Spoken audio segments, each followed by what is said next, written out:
Salut tout le monde, bienvenue à Blue Chip Prospect pour un nouveau vidéo en français. Ça fait longtemps, je sais, j'ai pas fait ni de podcast ni de vidéo en français depuis un bon petit bout, mais aujourd'hui, c'est le jour J.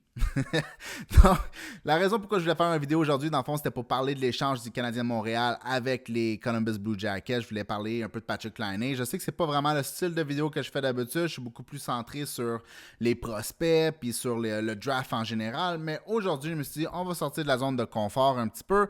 Puis on va parler de l'échange où le Canadien de Montréal est allé chercher un certain Patrik Laine. Donc, pour ceux qui n'ont pas entendu l'échange encore, les Canadiens de Montréal ont échangé Jordan Harris pour Patrik Laine et un choix de deuxième ronde en 2026, étant le choix appartenant aux Blue Jackets de Columbus. Donc, ça devrait être un choix quand même relativement élevé.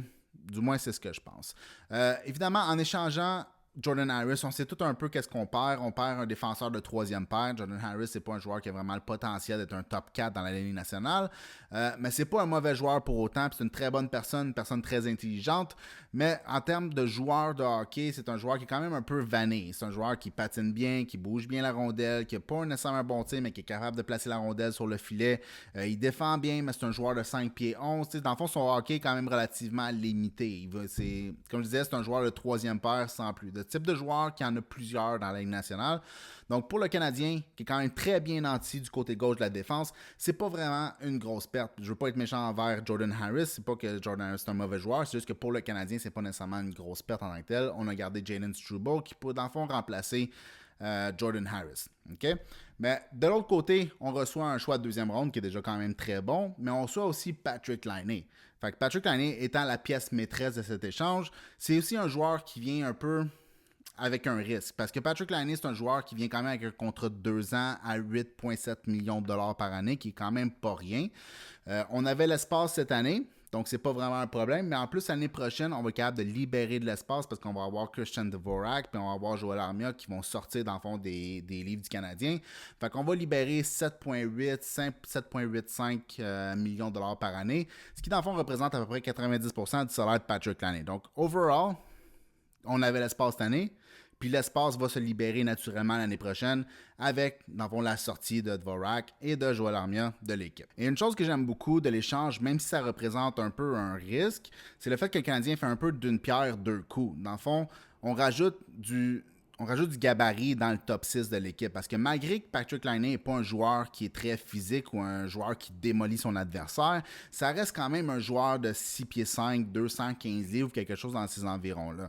Donc, même s'il n'est pas physique, ça reste un joueur qui est dur à déplacer. Un joueur de 6 pieds 5, 215 livres, s'il se met en avant du filet ou s'il se met dans le milieu de la glace pour prendre un tir ou s'il s'amène avec le rondelle, c'est pas quelque chose qui est facile à arrêter. Donc, un joueur qui soit physique ou qui soit pas physique, s'il est gros, il est gros. Il est pesant, il est pesant. Donc, c'est pas facile à déplacer, c'est pas facile à arrêter, c'est pas facile à bloquer quand il décide de couper vers le filet ou de se placer pour prendre un tir. Donc, il y a toujours cet avantage-là. Le deuxième côté de la médaille, c'est aussi le fait que, dans le fond, on avait besoin d'un deuxième tireur. Parce qu'on sait très bien que sur le power play, si c'est pas Cole Caufield qui va prendre le tir, ça va être Nick Suzuki qui va prendre le tir. Mais Nick Suzuki est aussi le playmaker sur notre power play. Donc là, on se ramasse avec deux bons tireurs. Fait que c'est non seulement pour le power play, mais aussi sur chaque ligne du top 6. On se ramasse dans le fond avec un tireur par, dans le fond, fabricant de jeu. On va avoir Nick Suzuki qui peut jouer avec soit Patrik Laine ou Cole Caufield, puis on va avoir Kirby Dach qui peut jouer avec soit Cole Caufield ou Patrik Laine ou vice-versa. Donc, ça vient vraiment comme un peu équilibrer le top 6 du Canadien de Montréal en rajoutant un autre tireur, un tireur de volume, un tireur de précision dans le top 6 du Canadien de Montréal. Une chose qui est vraiment excellente aussi pour le Canadien, c'est le fait que Patrik Laine, même si on entend son nom depuis des années et des années, ça reste un joueur qui est juste un an plus vieux que Nick Suzuki.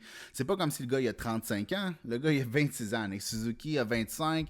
Fait qu'il est juste un petit peu plus vieux dans le fond que le core du Canadien de Montréal. En fond, il est un peu plus vieux que Cole Caufield, un peu plus vieux que Kirby Dach, un an plus vieux que Nick Suzuki.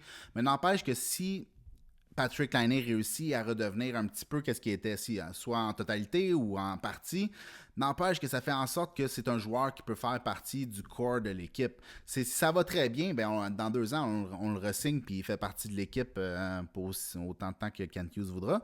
Puis si ça ne fonctionne pas, on le laisse on le laisse marcher, puis il s'en va, puis ça finit là, dans le fond. Ça va avoir été un risque, on va avoir pris le risque, puis au moins le Canadien de Montréal va avoir essayé de s'améliorer d'une certaine façon. On va avoir essayé quelque chose, qui est une bonne chose. Mais après ça, si ça fonctionne, par contre, on se ramasse avec un autre joueur qui n'est pas un vieux joueur, qui va pas être rendu à 38 ans puis qui patinera plus. On va avoir un gros joueur qui est bourré de talent, qui est un des meilleurs tirs dans la Ligue nationale, mais qui est juste un an plus vieux que notre capitaine. Donc c'est excellent comme échange de ce côté-là. Et ça fait en sorte que si on s'arrête 30 secondes pour penser au futur top 9 de l'équipe du Canadien de Montréal, on se ramasse avec Juraj Slafkovsky, Nick Suzuki, Cole Caulfield qui sont tous signés à long terme. Après ça, on a Patrick Laine, on a Alex Newhook, on a Kirby Dack, on a Joshua Roy, on a Ivan Demidov, on a Michael Hage. C'est tous des joueurs, dans le fond, qui sont jeunes. C'est tous des joueurs de différents skill sets. Dans le fond, si tu vas avoir des gros bonhommes, on va avoir Kirby Dack, Patrick Laine, Juraj Slafkovsky, qui sont tous des joueurs de 6 pieds 3, 6 pieds 4, 6 pieds 5. Si tu veux des joueurs très rapides, on va avoir Alex Newhook, on va avoir Michael Hage qui patine comme le vent aussi. Si tu veux des joueurs qui sont d'excellents fabricants de jeu, on va avoir Ivan Demidov, on va avoir Kirby Dack, on va avoir Nick Suzuki. Si tu vas avoir des joueurs qui tirent la rondelle puis qui font plein de buts, qui ont juste un tir foudroyant overall, tu vas avoir Cole Caulfield, Patrick Laine puis Ivan Demidov jusqu'à un certain point. Fait que overall, ça fait en sorte qu'on se ramasse avec un top 9 qui est un très bon top 9, mais aussi un top 9 qui est très diversifié. T'as pas 8 fois la même sorte de joueurs, t'as plein de sortes de joueurs différents. T'as des gros, t'as des petits rapides, t'as des playmakers, t'as des shooters, t'as de tout. Fait que tu te ramasses avec une équipe qui est très diversifiée, qui peut jouer dans toutes les situations, qui est capable de jouer n'importe quel game contre n'importe quelle équipe. Donc tout ça pour dire que je pense que du côté de l'organisation du Canadien de Montréal, c'est un excellent pari parce que Patrick Laine, dans le cas où il ne réussit pas à redevenir le joueur qu'il était, ben, dans 2 ans, il s'en va, puis on récupère 8,7 millions sur la masse salariale, puis c'est réglé, c'est terminé, l'expérience Laine est finie. Dans le cas que ça fonctionne, on se ramasse avec un des meilleurs tireurs de la Ligue nationale, qui a 26 ans, qui peut s'intégrer dans notre top 6 ou notre top 9, qui peut faire partie du corps de l'équipe, dans le fond. Donc, c'est un excellent pari, c'est un excellent choix. Je pense que, surtout dans le fait que tu donnes Jordan Harris, qui est un joueur de surplus, dans le fond, on n'a pas nécessairement de besoin, pas pour être méchant envers lui, encore une fois, mais vraiment juste dans le sens qu'on n'a pas vraiment besoin de lui parce qu'on déborde de joueurs du côté gauche à la défense, puis on se ramasse avec un gars comme Patrick Laine. Donc, overall, je trouve que l'échange a fait une tonne de sens pour le Canadien de Montréal.